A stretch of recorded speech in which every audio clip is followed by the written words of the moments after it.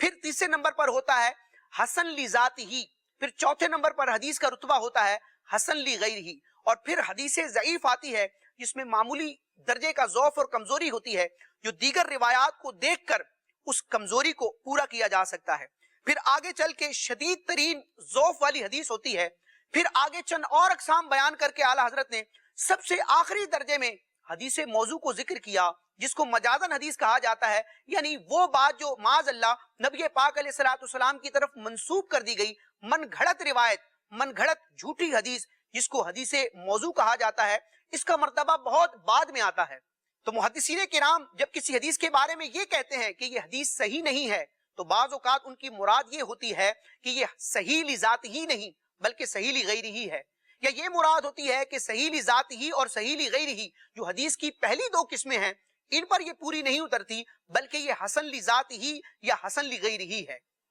تو اس حدیث پاک کے حوالے سے بھی جن محدثین کرام نے ذکر کیا کہ یہ حدیث صحیح نہیں، تو اس سے مراد معاذ اللہ یہ نہیں کہ یہ موضوع من گھڑت یا غلط ہے، بلکہ یہ اعلیٰ درجے کی نہیں ہے۔ پھر اعلیٰ حضرت امام اہل سنت نے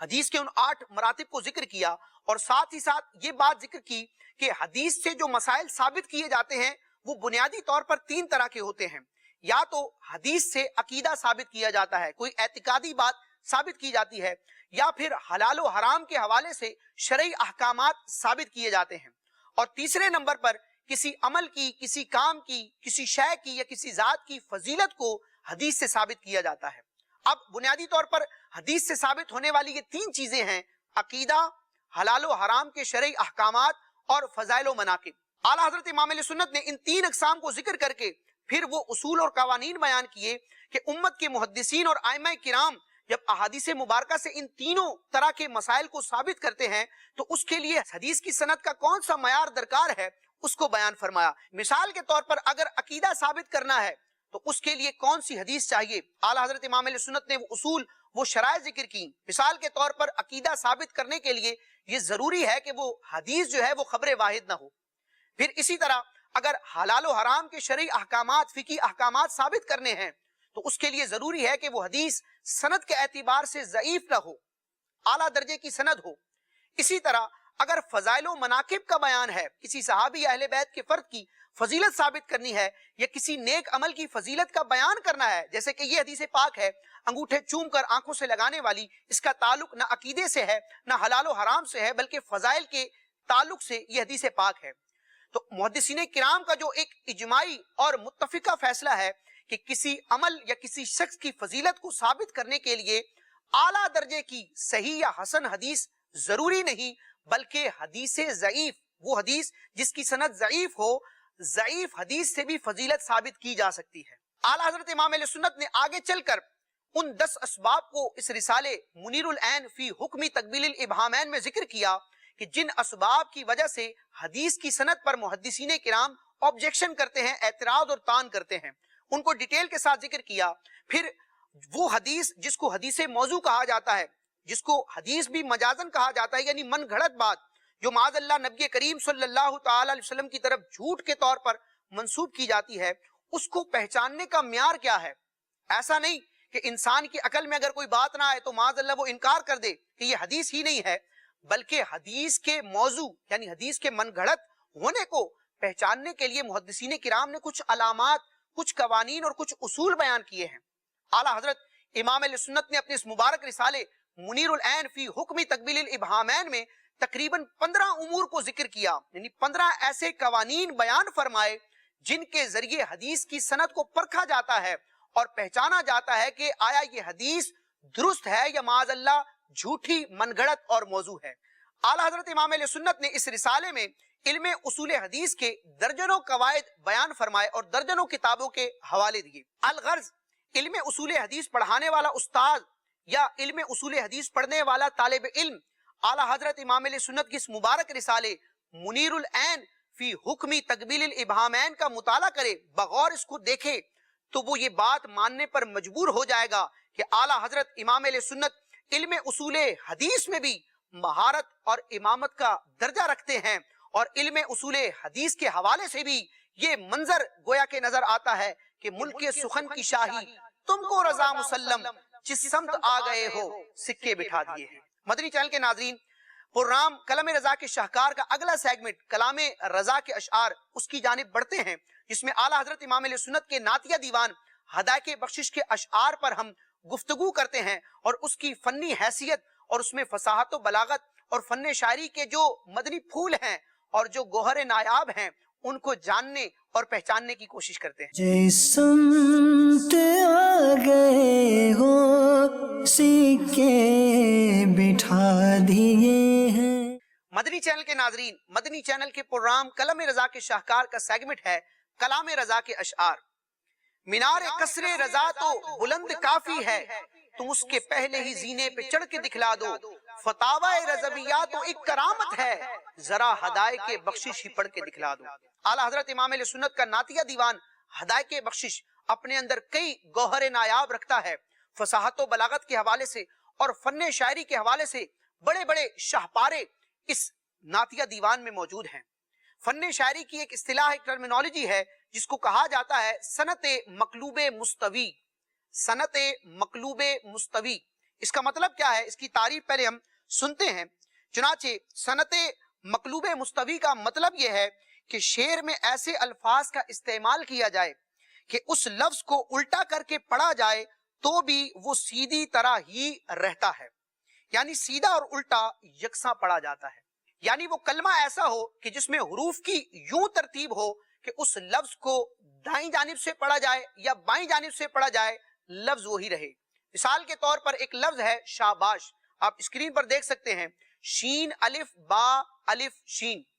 شین الف با الف شین۔ یہ لفظ ایسا ہے کہ اس کو دائیں جانب سے پڑھا جائے یا بائیں جانب سے پڑھا جائے، یہ لفظ شاباش ہی رہے گا۔ تو یہ ایک کمال ہوتا ہے کہ شاعر اپنے شعر میں اس طرح کے کلمات ذکر کرے جو صنعت مقلوب مستوی کے طور پر یوں ہوں کہ دائیں سے پڑھے جائیں یا بائیں سے پڑھے جائیں، لفظ وہی رہے، معنی وہی رہے۔ اعلیٰ حضرت امام اہل سنت کے نعتیہ دیوان ہدایت بخشش میں بھی اس طرح کے متعدد اشعار ہیں جن میں صنعت مقلوب مستوی کے طور پر ایسے کلمات کا انتخاب کیا گیا ہے کہ ان کو دائیں جانب سے پڑھا جائے یا بائیں جانب سے پڑھا جائے، لفظ ایک ہی رہے گا، مفہوم ایک ہی رہے گا۔ اس کی چند مثالیں ہم سنتے ہیں۔ اب تو ہے گریاں خون گوہر دامان عرب، جس میں دو لال تھے زہرا کے وہ تھی کان عرب۔ اس شعر میں اعلیٰ حضرت نے ایک لفظ ذکر کیا لال، لام عین اور لام۔ اس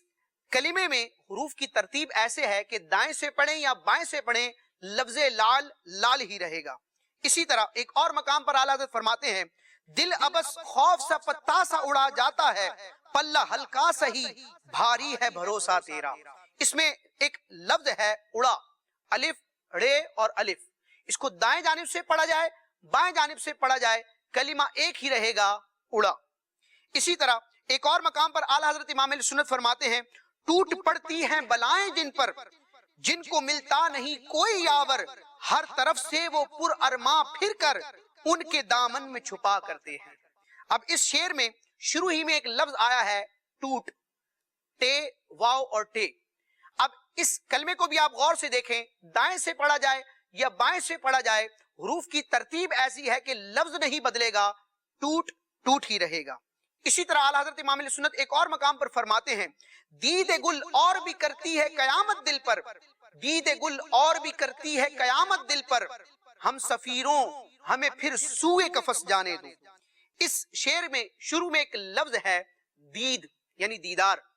اس لفظ کو بھی آپ دیکھیں تو حروف کی ترتیب ایسی ہے دال یا دال، دائیں سے پڑھیں یا بائیں سے پڑھیں، لفظ دید دید ہی رہے گا۔ یہ اعلیٰ حضرت امام علیہ سنت کا کلام ہے اور کمال ہے، ہدایت بخشش کے صفحات کو الٹتے جائیے، دیکھتے جائیے تو متعدد اشعار ایسے ملیں گے جن میں صنعت مقلوب مستوی کی مثالیں موجود ہیں۔ اللہ تعالیٰ ہمیں اعلیٰ حضرت کا فیضان عطا فرمائے، آپ کے نعتیہ دیوان ہدایت کے بخشش کو پڑھنے اور اس کے ذریعے اپنے عشق رسول میں اضافہ کرنے کی توفیق عطا فرمائے، آمین بجاہ النبی الامین صلی اللہ تعالی علیہ وسلم۔ مدنی چینل دیکھتے رہیے۔ میرے رضا